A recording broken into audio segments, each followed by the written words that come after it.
Go grab a paper and a pencil because we're going to go and draw Sonic EXE. We're going to start off by sketching the head. So the head is a half circle with a little tiny circular lip that comes off, under, with a line up. Now we're going to put a line in the center of this, and this is going to be where we're going to create the mouth area along with also the eyes. So this is where his mouth is going to go, and this kind of looks almost like a lima bean or a kidney bean, kind of along the lines of that. Now for the eyes, these are going to be ovals that are pointed at the end that go towards where the center of this lima bean shape is. At the top of each eye, you're going to put these little lines along with also make it kind of look rounded and circular. This is going to go and create eyebrows. Now at the center point of here, go and put 2 lines up. This should be a half circle. Make it circular at the bottom and rounded. And then go and have a line that goes over to the other side there. And now again, we're going to go and draw a pointed oval. This is going to be for the other eye. Now this eye is going to be a little bit bigger than the other one that's on the other side, and this is just how Sonic is looking. So when you are going back for the hairs, continue around the shape that you already have for the oval head and create these little tiny points. These should kind of go in just random directions. I like for the head portion where it's going down, for it to get larger with the spikes, and at the top, little tiny spikes. Now for the mouth, it is just a line that is curved a little bit, follow the shape of the upper portion of this lima bean shape, curve at the edge following the side, and a curve at the bottom with a bit of distance. These teeth I didn't fully and totally like, but to draw teeth, you would go and draw some little triangles. And also for this nose, kind of again, another lima bean or kidney bean. Now we're moving on to the neck and also the lower body portion. He doesn't really have a ton of his neck showing, so that is okay. It can be tapered at the top and a little bit larger at the bottom. For these spikes, these follow along the side of where his body is. And again, these can go in just any random direction. I like for these to be pointed down a bit more. Following these spikes as well, have a reference of maybe a cat up, because you always will see on maybe a drawing of another cat that you have this little tuft of hair that is normally along where the cheeks or also the eyes do meet. Now to continue to go and add some of these little tiny spikes, some smaller ones, and to draw some of the ears. The ear at the side is going to be a triangle but circular with a line that goes down and a line that separates these 2 sides. Now for this one, which is where it's going to be a little bit less pointed, this is more rounded, a little bit bigger, and then you have this small, very circular triangle in the center. These little spikes you can add around it. And again, I did not really like these teeth, so I'm just making them a little bit smaller, more rounded at the edges, but also a bit more pointed as well. The bottom, I'm putting some little tiny ones down too.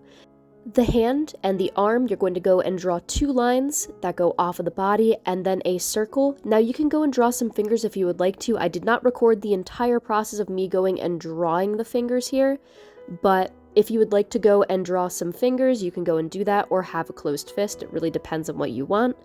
And of course, don't forget to draw in his pupils. Now I think making these small definitely makes him a little bit scarier. So now, if you don't want to, you don't have to go and color this in, but I am going to be going and using some watercolor. And whenever you use watercolor and you've used pencil, you want to go and start to erase some of the lines, just because if you don't, it's going to be a bit too dark normally when you go over it with watercolors. So I'm just erasing these lines, but I'm not fully and totally erasing them. I'm leaving just enough that I can still see everything. And I'm using some watercolor brushes for this. So these watercolor brushes I absolutely love, but normally they will sometimes bleed, and I found that this is the easiest way to use them. You wet the paper first, and then you start to put down your base color. The base color that I'm using is this light blue, and this is going to be the color that I go over pretty much every little bit of Sonic's hair with, or Sonic's fur with.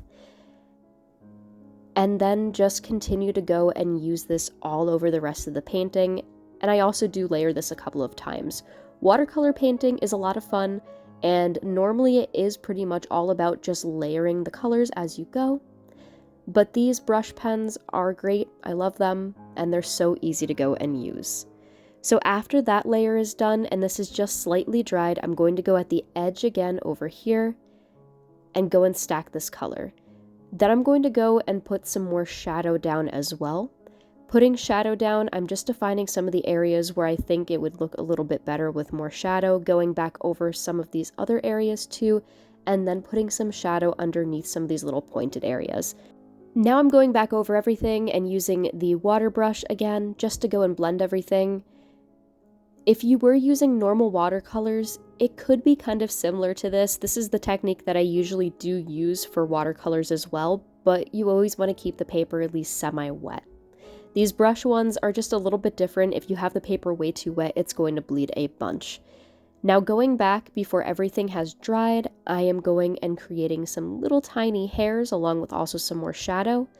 And these are pretty simple. These are just going to go randomly, along with also going and adding a bit more shadow at where the eyes, mouth, and his arm is.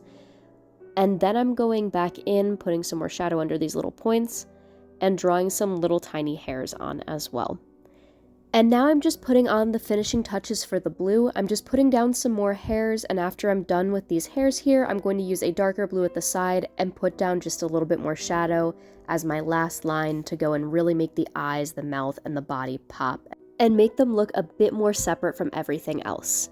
Now that I'm at this point and that has dried, I'm going into the inner portion with this light, almost flesh toned peach color, and I'm putting this on the body, the mouth area, along with also the ears.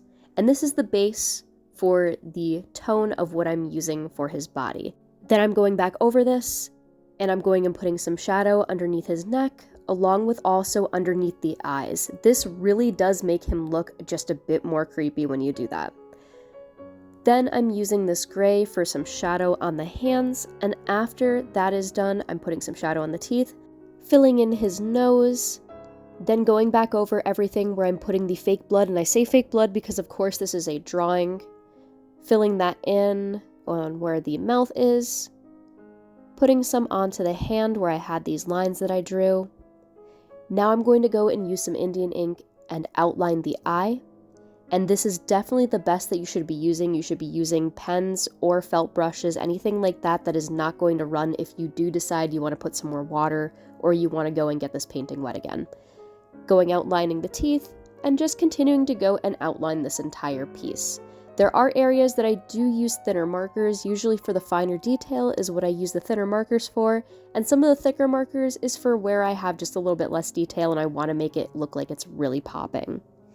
For areas where I wanted it to look like there might be a little bit more shadow, I wanted to go and just use this pen as well and create some little tiny lines, so just underneath the neck and also on where the arm is.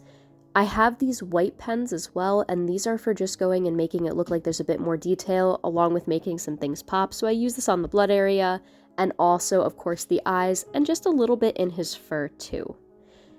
I also want to put a small amount onto the nose, and here is what the final drawing looks like.